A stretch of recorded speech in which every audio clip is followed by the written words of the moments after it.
On the matter, especially the Bill of Rights, which grant to every person the right to life, liberty, and property. He cannot be deprived of any of these things in violation of the due process clause. Yes. It is our humble submission, Your Honor, that with the old rule, there is greater attachment, there is greater adherence to the observance of the protection of the right to due process, Your Honor. We are conscious of that, Mr. Counsel, and I cannot rule on this at this moment. This has to be taken up by the court in a caucus, as we have practiced in order to arrive at a reasonable resolution of the issue you have raised. But I can assure you that as much as possible, we will try to accord the respondent a fair trial, observing not only substantive but procedural due process, in order to not to intrude or rather derogate anything from the application of applicable provisions of the Bill of Rights. Now, may I ask a question from a member of the court to test the credibility of a witness presented by either side? Would that be acceptable to both sides? Acceptable to the prosecution, Your Honor. How about the defense? With more reason, Your Honor, if the purpose is to test the credibility of the witness on the stand who is under examination, we can interpose no valid objection, Your Honor. Yeah. We are in total conformity and in full accord with that suggestion, Your Honor. And for instance, the presiding officer extensively questioned two witnesses for the prosecution yesterday, precisely because of the fact that the issue involved an attachment to the request for a supplemental subpoena duces tecum to produce a document desired from a bank covered by certain laws that in turn covers the document with a certain amount of confidentiality. So I do not know whether that is objectionable to the defense. To ask Your Honor, we could interpose no valid objection to such a procedure, Your Honor. But if the questioning by way of testing the credibility of the witness will amount to, let's say, discovery again of certain documents, and then he is ordered to produce without the benefit of a subpoena, Your Honor, that is worse than a subpoena itself, because a subpoena duces tecum may be quashed, may be objected to, but if there is a motion on the part of the member of this court requiring a particular witness on the stand to produce document, automatically is under legal obligation by direction of this honorable court, Your Honor. We are not saying that it is not valid. We are not saying that it is illegal, Your Honor, but it borders on what is known as gray area, whereby the right of a party on the stand may be prejudiced, and also the party under trial, Your Honor. Well, we'll take note of your we are not manifestation. Before we end, Your Honor, it is not our purpose to have a drastic action on our plea, Your Honor. Yes. We are pleading this matter to be brought to the attention of this honorable court only for purposes of examination and judicious evaluation. With that, Your Honor, we thank heavily this honorable court, Your Honor. May we make also a manifestation, Mr. President? Just a minute. The presiding officer is conscious of the rights of the respondent and the role of the prosecution as well as the defense in this case. And I can assure you that I've been following that norm. But we will take this up in caucus.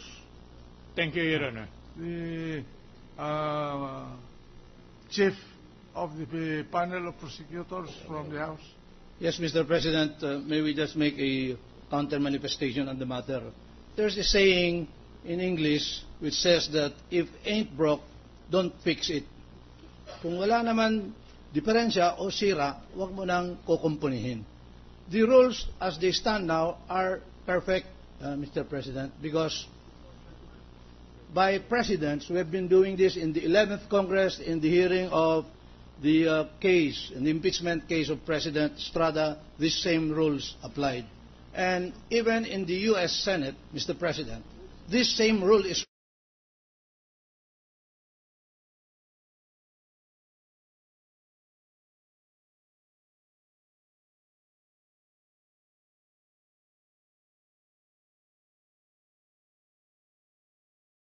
to the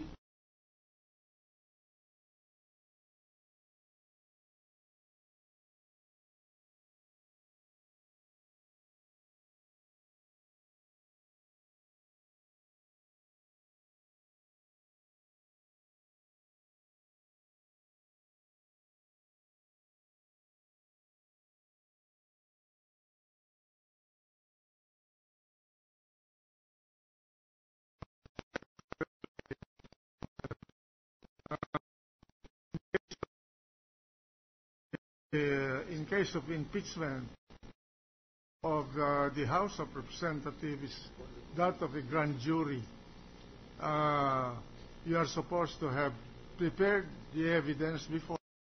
In fact, your powers to gather the evidence beforehand is plenary. It's in fact inquisitorial in nature. And that is why we have a problem in the course of this trial, because we are using compulsory process to gather evidence for you. yes, That you should have gathered beforehand before you filed the impeachment articles of impeachment in this court. And that's why I warned you several times that what you're doing might be fatal to the proceedings. You read American precedents in impeachment cases. The function of the House is like that of a grand jury. I have it researched. And in a grand jury proceedings, it is almost an inquisition.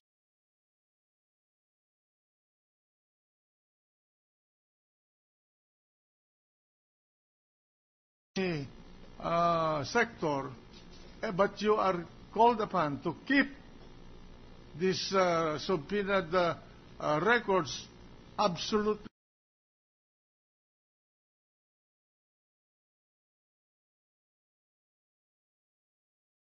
those materials before you instituted these articles of impeachment.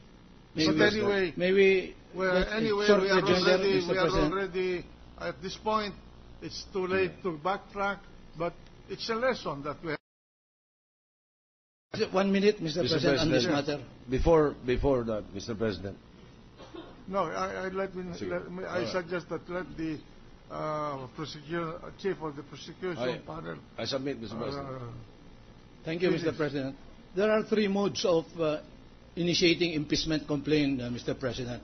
If indeed it passes through the Committee on Justice, then we could have been afforded all this time to exercise the powers akin to a grand jury.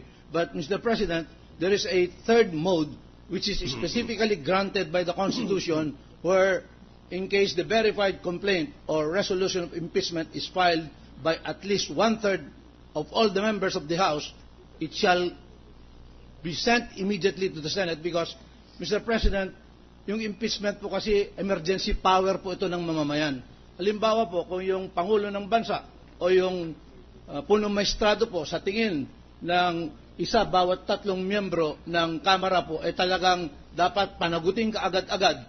Hindi na po dadaan doon sa grand jury style, kundi idudulog na po kaagad dito at maglilitis na po kaagad tayo dito dahil kung emergency nga po, baka masira po lalo yung opisina kung dadaan po doon sa proseso. Tama po yun, pero ibig ba ninyong sabihin na kahit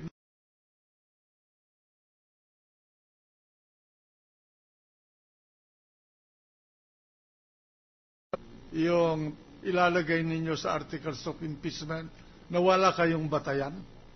Di naman po, dahil katulad nga po nito, meron naman po silang ginawa.